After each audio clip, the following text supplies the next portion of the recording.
Construir espazos seguros e dotar as mulleres novas de ferramentas para xestionar as diferentes situacións de violencia que se poidan atopar. É o obxectivo da Escola Feminista da Mocidade do Concello de Pontevedra, unha iniciativa que regresa este mes de novembro. De dotar as mulleres mozas neste caso, pois de instrumentos, de recursos que nos permitan xestionar estas diferentes situacións, de xestionar esta sociedade da maneira máis favorable para nós. Son 6 as propostas que chegan con esta nova edición da Escola Feminista. Arrancan a programación o obradoiro de arteterapia, autocoidado profundo e potencia creadora e o círculo de empatía, a actividade veterana da programación que se manterá ata maio. Acompañarvos a través da arte e da naturaleza a atopar a vosa naturaleza interna. A arte é unha ferramenta moi poderosa para contactar con que o non podemos expresar. Un grupo de persoas donde houvese un espazo de escoita e de seguridade.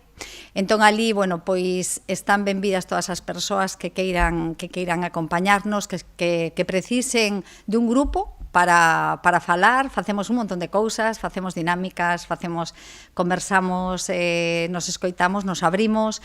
Xa en febreiro haberá novas propostas e o caso dos obradoiros autodefensa físico-emocional e empoderamento, violencias sexuais, entendelas para desmontalas e Sentangle, empoderamento artístico a través da arte, a creatividade e a meditación.